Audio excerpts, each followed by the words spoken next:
परीक्षित महाराज, मैंने अभी बताया कि जिंदगी को कैसे जीना चाहिए।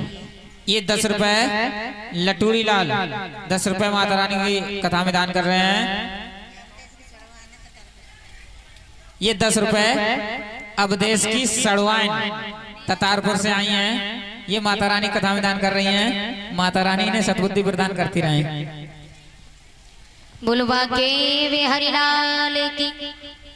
तो देखिए असली मकसद क्या है जिंदगी का, जिंदगी को कैसे जीना चाहिए। जिंदगी को जीना तो कोयल से पूछो, कोयल से सीखो, वो भी बता देगी कि जिंदगी क्या है, कैसे जिंदगी को जीना चाहिए। कोयल को राग सी, भौरे को पराग सी और पतंगे को चिराग सी लगती है जिंदगी। चिड़ियों को चहक सी, तितली को महक सी, मधुमक्खी को शहद सी लगती है जिंदगी।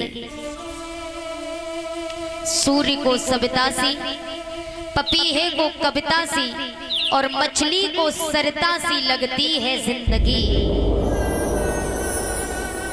लेकिन इंसान को कैसी लगती है सुनिएगा।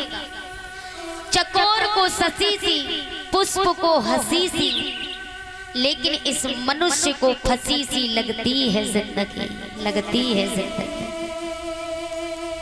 मनुष्य एक ऐसा है, किसी से पूछो भैया कैसे हाल है, क्या कर रहे हैं, बोले भैया कुछ मत पूछो, मर रहे हैं, कट रहे हैं, जी रहे हैं, क्या बताएं भैया, फंस गए।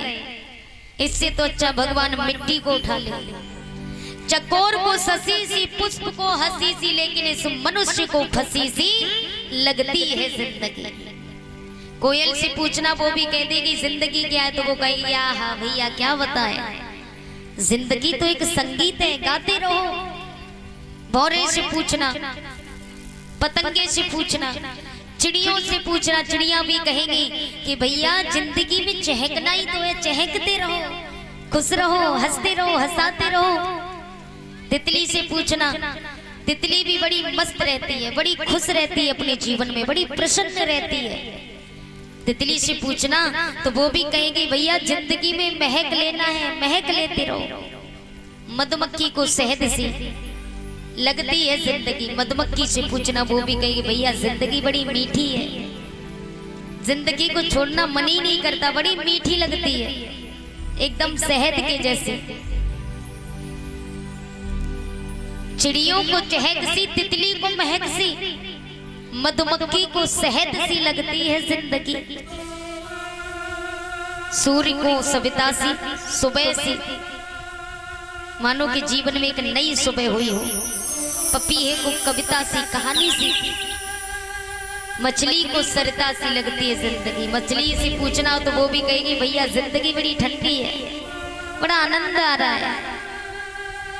चकोर को ससी सी, पुष्प को हंसी सी, फूल जब बंद होता है और जब खिलता है तो एकदम जैसे कि किसी के चेहरा उदास हो और किसी कारण उसके चेहरे पर एकदम खुशी आ जाए, एकदम चेहरा खिल जाता है।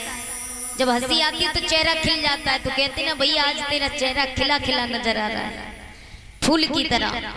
तो पुष्प को हंसी सी लगती है जिंदगी, लेकिन एक मनुष्य ऐसा है जिसको फंसी सी लगती है जिंदगी। तो क्यों? हम तो मनुष्य, तो हाथ है, दो पांव है, दो आंखें, सब कुछ अपनी मर्जी से कर सकते, मर्जी से खा सकते, मर्जी से चल सकते और जो इच्छा हो वो खा सकते, जो इच्छा हो वो कर सकते। तो फिर क्यों हमको ही फंसी सी जिंदगी लगती है, हम मनुष्यों को?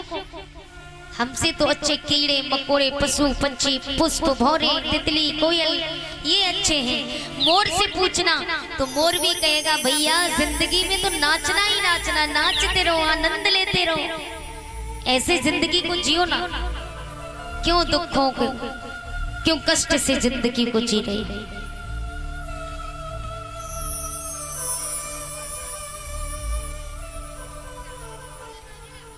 अच्छा वैसे ये बताओ कुछ समझ में आ रहा है कि नहीं? ऐसा तो ही नहीं लग रहा कि हम बकवास कर रहे हैं? कुछ लोग तो हमारी बात को मजाक में ले जाते हैं, लेकिन याद रखना भक्तों, ज्ञान हमें हर जगह से नहीं मिल सकता। कोई कोई ऐसा हमारे जीवन में आता है जो हमें ज्ञान देकर के चला ही जाता है, लौट के नहीं आता। चाहे वो उम्र में फिर छोटा हो या बड़ा हो, छोटा ही क्यों ना हो, छोटे छोटे जीवन में बड़ा काम कर जाते हैं। जिंदगी में हर वक्त अगर कथा करवाओ तो कथा का महत्व भी समझो कि कथा है क्या, क्यों करवाते कथा को। कथा श्रवण करने से हमारा उद्धार हो जाता है। कथा श्रवण करने से जन्म जन्म के पाप कट जाते हैं। ये कथा 4 वेद 6 शास्त्र 18 पुराण में से सबसे बड़ा पुराण है श्रीमद् भागवत महापुराण। लेकिन आजकल लोगों ने इसी भागवत महापुराण को एक मजाक बना करके रख दिया है, एक नौटंकी सी बना करके रख दिया है। बुरा मत मानना, लेकिन यही सत्य है। कहा है कि सच हमेशा कड़वा होता है, लेकिन होता बहुत अच्छा है, बाद में बहुत मीठा लगता है। कथा को एक मजाक बना करके रख दिया है। प्यारे, ये कथा है जिंदगी की, जीवन की कथा। लेकिन आप लोग ये चाहते हो, इस पंडाल में इतनी बातें हो रही हैं, हर किसी के चेहरे पे देख रही हूं मैं, और मैंने इतनी बातें कही शायद ही किसी के दिमाग में भरी होंगी। इनके सामने तो सिर्फ वो कहते हो छरजे ऊपर बोयोरी बाजरा, खिल गया फूल चमेली को। लेकिन हमारी समझ में ये नहीं आता कि छज्जे पर मिट्टी डाल करके बाजरा तो बो देंगे, लेकिन चमेली का फूल कहां से खिलाएंगे उस पे, बताइए। हाइब्रिड बाजरा था।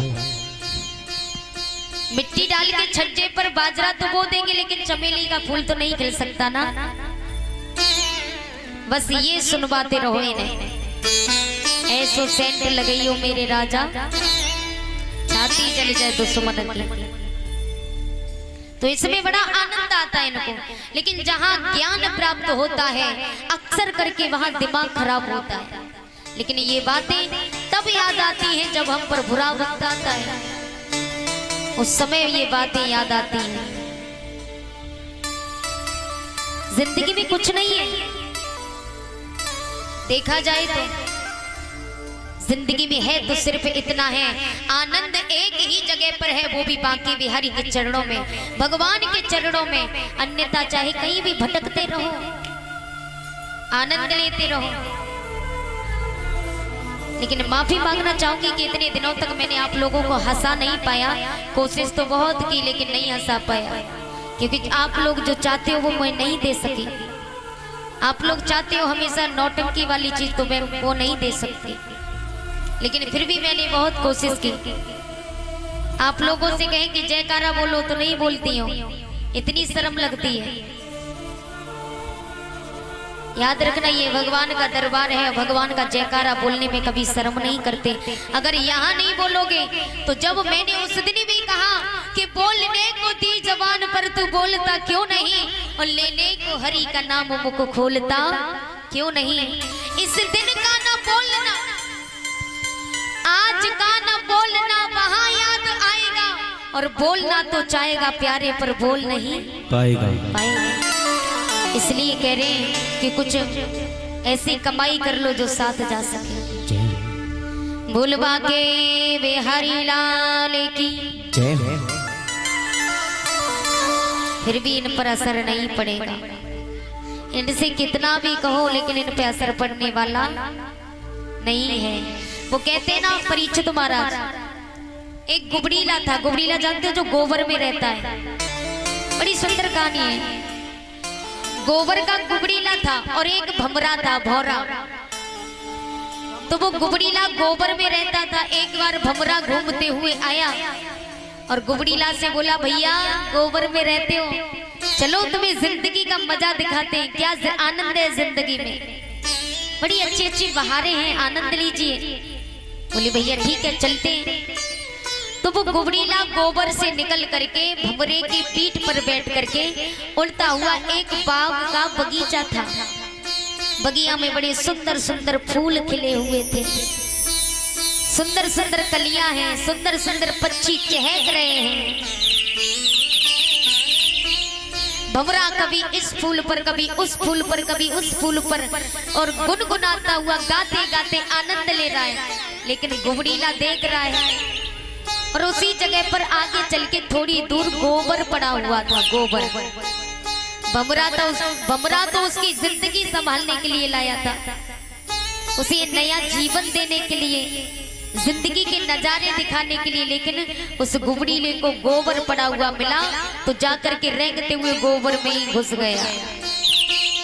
तो कहते ना कि गोबर के गुबड़ीले को गोबर में ही रहना पसंद है। उसे गोबर से निकाल करके स्वच्छ जगह ले जाओ जहाँ सुंदरता हो, तो वहां उसे अच्छा नहीं लगता। और वही हिसाब आप लोगों का है। आप लोगों को कितनी भी ज्ञान की बातें बताओ, कितना भी कुछ बोलो, लेकिन असर नहीं पड़ता तुम लोगों को। बोलिए भागवत महापुराण की।